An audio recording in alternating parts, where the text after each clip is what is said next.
It's the time for the welcome address. We have eminent Professor Dr. Abdul Sattar Khan Naqshbandi who will deliver this speech. I would like to give a brief introduction of Maulana Dr. Abdul Sattar Khan Naqshbandi so that he can then start his speech. Maulana Dr. Muhammad Abdul Sattar Khan Naqshbandi is a dedicated scholar of Arabic language and Islamic studies. He received his master's degree and PhD in Arabic from the Osmania University, Hyderabad, India. And then he was appointed as a lecturer of Arabic at the same alma mater. He subsequently became professor and taught Arabic language for more than 30 years to graduates and postgraduates, and also supervised research dissertations which led to the award of 12 PhDs in Arabic language.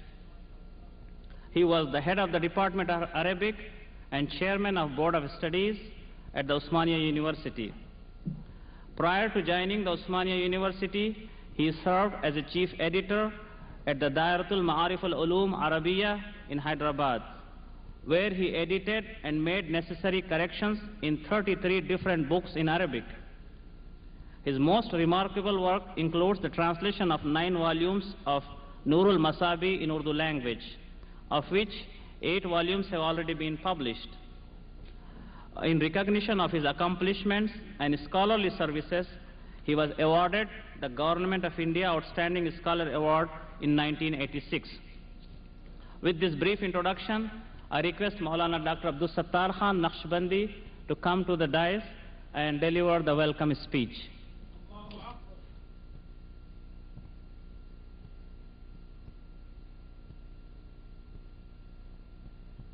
الحمد لله رب العالمين والصلاة والسلام على رسوله سيد الأنبياء والمرسلين وحبيب رب العالمين سيدنا محمد وآله وصحبه أجمعين. أما بعد، فقد قال الله سبحانه وتعالى: اليوم أكملت لكم دينكم وأتممت عليكم نعمتي ورضيت لكم الإسلام دينا. محمد طابت الدنيا ببعثته، محمد جاء بالآيات والحكم، محمد ذكره روح لأنفسنا، محمد شكره فرض على الأمم.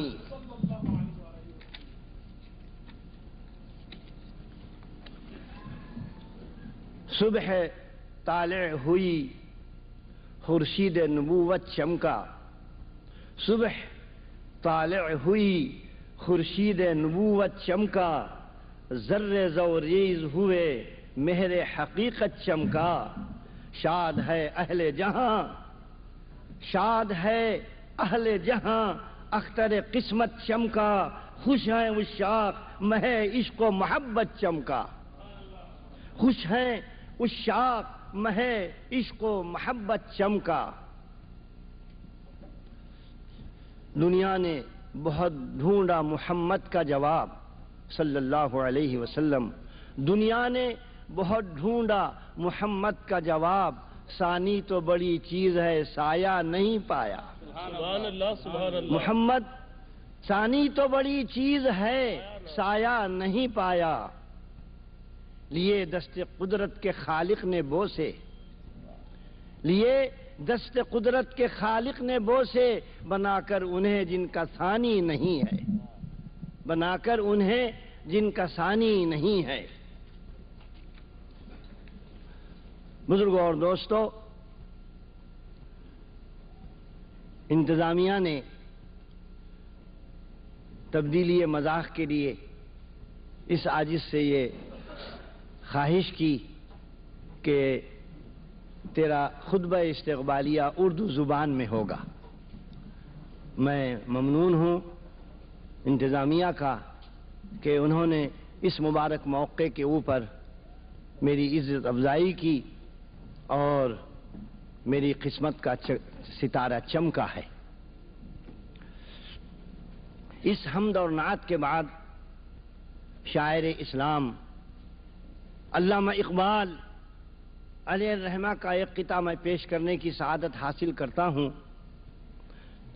اس خطے میں انہوں نے ہمارے اسلاف کے کارہائے نمایاں کو بیان کیا ہے۔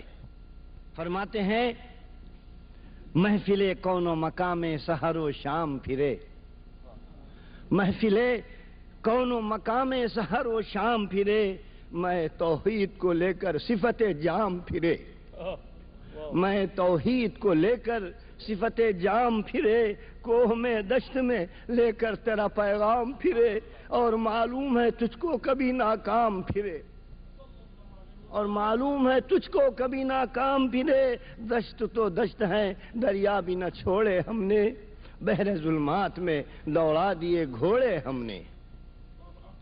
محترم بھائیوں اور محترم بہنوں، میلاد النبی کانفرنس کے انعقاد کا مقصد سرور کائنات صلی اللہ علیہ وسلم و فخر موجودات حضرت محمد مصطفیٰ احمد مجتبیٰ صلی اللہ علیہ وسلم کی ولادت پاک کے موقع پر ملت اسلامیہ کی اس ذات گرامی مرتبت سے وابستگی کا اظہار ہے۔ آپ کا ذکر گرامی اس کائنات کا حسین ترین تذکرہ اور نغمہ حیات افزا ہے۔ کسی انسان کے بارے میں اس قدر نہیں لکھا گیا جس قدر ہمارے رسول اور ہمارے نبی فدا ہو ابی و امی کے بارے میں لکھا گیا۔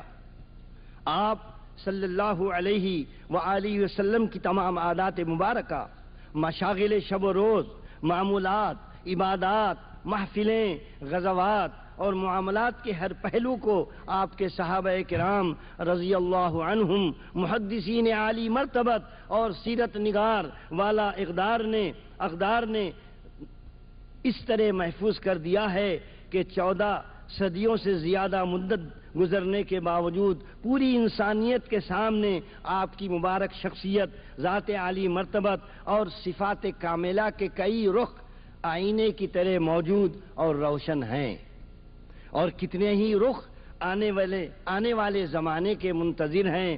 بتا دیتی ہے شوخی نقش پاکی، بتا دیتی ہے شوخی نقش پاکی، ابھی گزرا ہے کوئی راہ گزر سے۔ یہ اس بات کا ثبوت ہے کہ انسان اور تاریخ کو اس نمونے اور اس اسوہ کاملہ کی ضرورت ہے، اس لیے کہ آپ کی اتباع کے بغیر دنیا اور آخرت میں فلاح اور کامرانی تک ہم نہیں پہنچ سکتے۔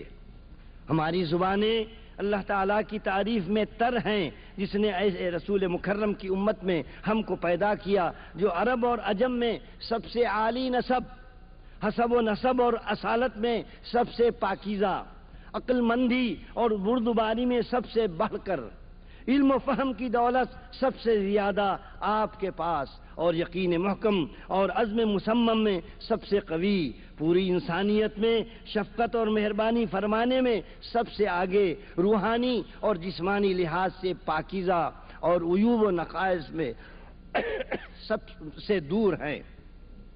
اللہ تعالیٰ نے حکمت اور حکم یعنی نبوت سے نوازا، اور آپ کے ذریعے اندھی آنکھوں، غافل دلوں اور بہرے کانوں کو کھول دیا۔ ان رسول معظم پر وہی لوگ ایمان لائے اور آپ کی تعظیم اور توقیر کرتے رہے اور تائید و نصرت میں ثابت قدم رہے، جن کے لیے اللہ تعالیٰ نے سعادت مندی مقدر فرمائی تھی، اور آپ کی تکذیب ایسے لوگوں نے کی اور آپ کے معجزات کو نظر انداز کیا جن پر اللہ تعالیٰ نے بدبختی مسلط کر دی تھی۔ جو ان رسول مکرم کی جانب سے اس دنیا میں اندھا رہا، وہ آخرت میں بھی اندھا اٹھے گا۔ اللہ رب العزت کی جانب سے آپ پر درود و سلام اور ہزاروں درود و سلام اور ایسی رحمت تامہ جو ہمیشہ پھلتی پھولتی رہے، اور آپ کے آل اور اصحاب پر کامل سلام۔ حمد اور نعت کے تمہیدی ان چند فقروں کے بعد اپنے موضوع پر آنے سے پہلے یہ عاجز شاعر اسلام علامہ اقبال علیہ الرحمہ کا ایک شعر سنانا چاہتا ہے۔ وائے ناکامی متائے کارواں جاتا رہا، اور کارواں کے جی سے احساس زیاں جاتا رہا۔ اسلام پر تقریباً 1400 برس میں 2 دور گزر چکے ہیں، اور ایک طویل عرصے سے وہ تیسرے دور سے گزر رہا ہے۔ پہلا دور کمال عروج اسلام کا تھا، جو سردار دو عالم صلی اللہ علیہ وسلم کے ارشاد گرامی خیر القرون قرنی ثم الذین یلونہم ثم الذین یلونہم کے مطابق دور صحابہ، دور تابعین اور دور تبع تابعین ہے، جس کو بہتر زمانہ فرمایا گیا ہے۔ اس کے بعد دوسرا دور شروع ہو گیا جس میں مسلمانوں کا عروج اور زوال دونوں ساتھ ساتھ چلتے رہے۔ یہ دور بھی الحمدللہ صدیوں تک چلتا رہا، اسلام دنیا میں پھیلتا بھی رہا اور مسلمان آپس میں لڑتا بھی رہا۔ اور یہ تیسرا دور جو مسلمانوں کے مستقل زوال کا دور ہے، صدیوں سے چل رہا ہے اور ہم سب اسی دور سے گزر رہے ہیں۔ پچھلی امتوں میں بھی بننے اور بگڑنے کا مدار ہمیشہ ان کے عقائد کے بننے اور بگڑنے پر رہا ہے، اور اب بھی نہ صرف مسلمان بلکہ ہر انسان کا بننا اور بگڑنا اس کی خوش اعتقادی اور بد اعتقادی پر موقوف ہے۔ یہ دعویٰ بلا دلیل نہیں۔ رب العزت نے حضرت آدم علیہ السلام کو اپنے دست قدرت سے بنایا اور آپ کی پیشانی میں نور محمدی صلی اللہ علیہ وسلم کو ودیعت فرمایا، تو حضرت آدم علیہ السلام کو ایسی عظمت ملی کہ رب العالمین کا فرشتوں کو حکم ہوا کہ حضرت آدم علیہ السلام کو سجدہ کریں۔ اس حقیقت کو علامہ زرقانی نے مواہب لدنیا میں کس خوبی سے ادا فرمایا ہے، لو ابصر الشیطان طلعت نورہ فی وجہ آدم کان اول من سجد۔ اگر شیطان نور محمدی صلی اللہ علیہ وسلم کی چمک کو حضرت آدم علیہ السلام کے چہرے انور میں دیکھ لیتا تو سجدہ کرنے والوں میں سب سے پہلا ہوتا۔ اسی مضمون کو ایک فارسی شاعر ربانی نے ذیل کے شعر میں اس طرح ادا فرمایا ہے، کہ ملک کر دے بپیش آدم خاکی سجود، نور تو دروے نبود گر ودیت اے خدا۔ اے سراپا ہدایت، اگر آپ کا نور مبارک حضرت آدم علیہ السلام کی مبارک پیشانی میں امانت نہ رکھا جاتا تو فرشتے آدم خاکی کو کب سجدہ کرتے؟ سارے فرشتوں نے بلا تأمل حضرت آدم کو سجدہ کیا، مگر شیطان جو معلم الملکوت تھا سجدے سے انکار کیا۔ شیطان کا یہ فعل خدا کی نافرمانی کے ساتھ ساتھ ایک جلیل القدر نبی کی توہین کا مسئلہ تھا۔ اس پاداش میں اس کو بیک بینی اور دو گوش جنت الفردوس سے نکال باہر کیا گیا۔ علامہ قاضی ایاز مالکی قدس اللہ سرہ، جو علم حدیث، علوم حدیث، نحو اور لغت اور کلام عرب اور ایام عرب اور انصاب میں اپنے وقت کے امام تھے، اپنی کتاب الشفاء فی تعریف حقوق المصطفیٰ صلی اللہ علیہ وسلم میں فرماتے ہیں، مذہب کے تین اصول ہیں، ایک اخلاق اور افعال میں نبی کریم صلی اللہ علیہ وسلم کا اتباع، دو اتباع نبوی صلی اللہ علیہ وسلم میں کسب معاش اور رزق کا حصول، رزق حلال کا حصول، تین تمام افعال اور اعمال میں اخلاص نیت اور سنت نبوی پر عمل کرنے کی وجہ سے انسان کو انعام الہی ملتا ہے۔ امام احمد بن حنبل رحمۃ اللہ علیہ فرماتے ہیں، ایک مرتبہ میں ایک نہر کے کنارے ایک جماعت کے ساتھ تھا، ہمارے ساتھ والے چند لوگ غسل کے لیے کپڑے اتار کر برہنہ بدن پانی میں اتر گئے، لیکن مجھے سرور کائنات صلی اللہ علیہ وسلم کی وہ حدیث یاد تھی جس میں آپ نے فرمایا ہے کہ جو اللہ پر اور اس کے رسول پر ایمان رکھتا ہو اسے چاہیے کہ برہنہ غسل خانے میں داخل نہ ہو بلکہ تہبند باندھ لے۔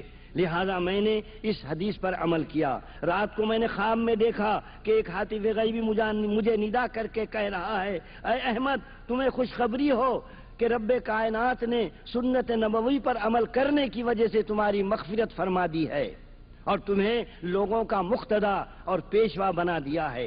امام احمد رحمۃ اللہ علیہ فرماتے ہیں، میں نے اس ہاتف غیبی سے دریافت کیا کہ اپنا آپ تعارف کروا دیں، تو ان ہاتف غیبی نے جواب دیا، میں جبریل ہوں۔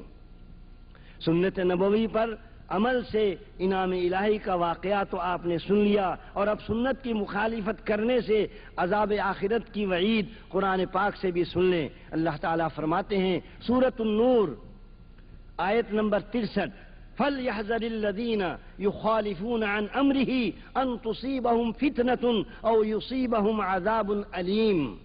سو ڈرتے رہیں جو لوگ خلاف کرتے ہیں آپ صلی اللہ علیہ وسلم کے حکم کا کہ پڑے ان پر کچھ خرابی یا پہنچے ان کو دردناک عذاب۔ حضرت انس بن مالک رضی اللہ عنہ سے روایت ہے کہ سردار دو عالم صلی اللہ علیہ وسلم نے فرمایا جس نے میری سنت سے اعراض کیا اور روگردانی کی وہ میرا نہیں ہے، یعنی وہ ہمارے معاشرے سے علیحدہ ہے۔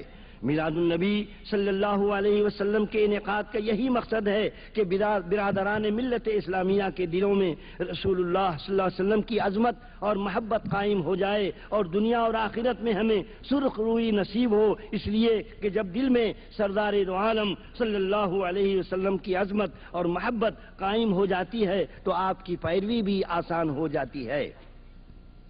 بزرگوں اور دوستو، اس وقت میں یادگار منانے کو قرآن شریف کی روشنی میں چند منٹ آپ سے لوں گا۔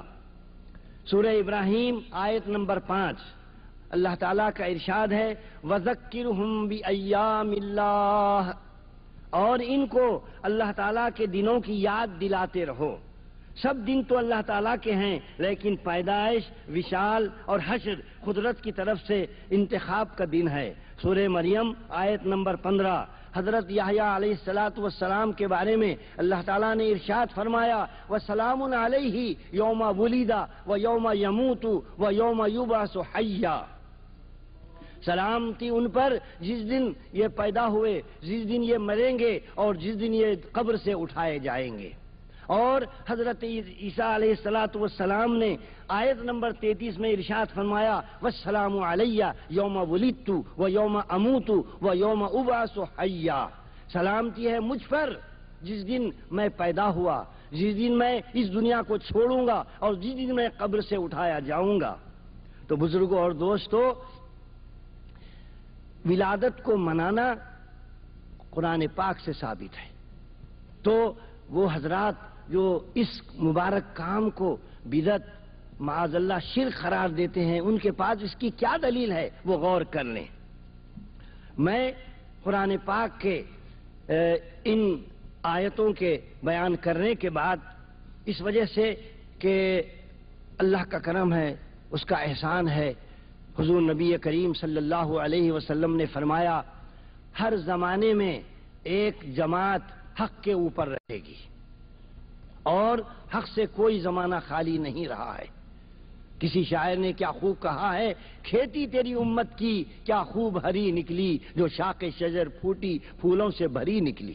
سبحان اللہ۔ تو اسلامی تاریخ کے جو ہمارے علماء ہیں، محدثین ہیں، فقہاء ہیں، اہل اللہ ہیں، اولیاء کرام ہیں، وہ پھول ہیں اس مبارک امت کے۔ اب میں اس مختصر سے وقت میں صرف 2-4 علماء امت کے میلاد النبی صلی اللہ علیہ وسلم کے بارے میں ان کے ارشادات آپ کو سناؤں گا تاکہ ہم کو ایک تقویت ملے اور تائید ملے، اور جو حضرات اس کو نہیں مانتے وہ غور کریں۔ شیخ عبدالحق محدث دہلوی، محدث، محقق، مؤرخ، عظیم سوانح نگار ہیں۔ مشکات المشابیح کی ایک شرح عربی میں لمعات اور فارسی میں عشرۃ اللمعات لکھی۔ ہر علم اور فن پر آپ نے کتابیں لکھی جن کی تعداد 60 ہے، اور اگر مکاتیب اور رسائل کو شامل کر لیا جائے تو یہ تعداد 116 تک پہنچتی ہے۔ ہر کتاب تحقیق کے اعلیٰ معیار پر اترتی ہے، اور آپ کے بعد آنے والے مؤلفین آپ کی کتابوں کے حوالے دیا کرتے ہیں۔ شاہ عبدالحق محدث دہلوی رحمۃ اللہ علیہ کے روحانی پیشواؤں میں حضرت سید موسیٰ گیلانی قادری، حضرت شیخ عبدالوہاب متقی القادری الشاذلی، حضرت خواجہ باقی باللہ دہلوی رحمۃ اللہ علیہم ہیں۔ اخبار الاخیار میں حضرت شاہ عبدالحق محدث دہلوی نے لکھا ہے کہ حضرت شیخ عبدالوہاب متقی قدس سرہ نے حضور رحمت للعالمین صلی اللہ علیہ وسلم کو 100 مرتبہ سے زیادہ عالم رویا میں دیکھا۔ ایسے شیوخ سے وابستگی رکھنے والے یہ عظیم محدث لکھتے ہیں، اخبار الاخیار صفحے 624، یہ ان کی عبارت ہے۔ اے اللہ میرا کوئی عمل ایسا نہیں ہے جسے آپ کے دربار میں پیش کرنے کے لائق سمجھوں، میرے تمام اعمال میں فساد نیت موجود رہتی ہے، البتہ مجھ حقیر فقیر کا ایک عمل صرف تیری ذات پاک کی عنایت کی وجہ سے بہت شاندار ہے، وہ یہ ہے کہ مجلس میلاد کے موقع پر میں کھڑے ہو کر سلام پڑھتا ہوں اور نہایت عاجزی اور انکساری محبت اور خلوص کے ساتھ تیرے حبیب پاک صلی اللہ علیہ وسلم پر درود و سلام بھیجتا رہا ہوں۔ اے اللہ وہ کون سا مقام ہے جہاں میلاد مبارک سے زیادہ تیری خیر و برکت کا نزول ہوتا ہو، اس لیے اے ارحم الراحمین مجھے پکا یقین ہے کہ میرا یہ عمل کبھی بیکار نہ جائے گا بلکہ یقیناً تیری بارگاہ میں قبول ہوگا، اور جو کوئی درود و سلام پڑھے اس کے ذریعے دعا کرے وہ کبھی رد نہیں ہو سکتی۔ شیخ الاسلام ابن تیمیہ کی رائے ملاحظہ ہو مجمع فتاوی ابن تیمیہ جلد 23 صفحہ 163، عربی عبارت ہے فتعظیم المولد واتخاذه موسما قد يفعله بعض الناس ويكون له فيه اجر عظيم لحسن قصده وتعظيمه لرسول الله صلی اللہ علیہ وسلم۔ میلاد النبی صلی اللہ علیہ وسلم کو منانا اور اس تقریب کو ایک باوقار عید قرار دینا جیسا کہ بعض لوگ کرتے ہیں، اس میں ان کے لیے اجر عظیم ہے، کیونکہ ان کا یہ قصد اچھا ہے، اس سے حضور نبی کریم صلی اللہ علیہ وسلم کی تعظیم مطلوب ہے۔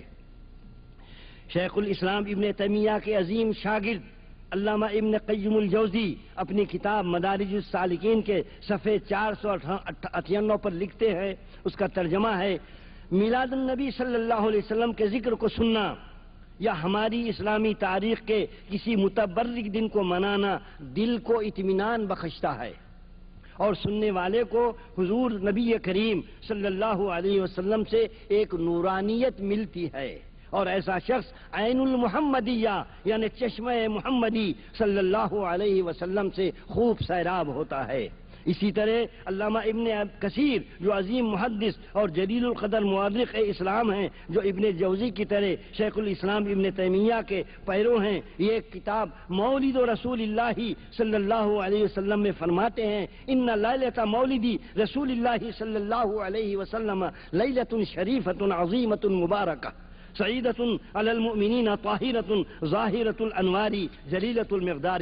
ترجمہ رسول اللہ صلی اللہ علیہ وسلم کی ولادت پاک کی رات ایمان والوں کے لیے عظیم برکتوں کی رات ہے، جس میں عظیم الشان انوار اور برکات ظاہر ہوتے ہیں۔ رسول اللہ صلی اللہ علیہ وسلم کے مبارک دور میں میلاد النبی صلی اللہ علیہ وسلم کے منعقد کرنے کے بارے میں علامہ ابو الخطاب مغربی نے اپنی کتاب التنویر فی مولد البشیر النذیر میں یہ حدیث بیان فرمائی ہے، اس کا ترجمہ ملاحظہ فرمائیے۔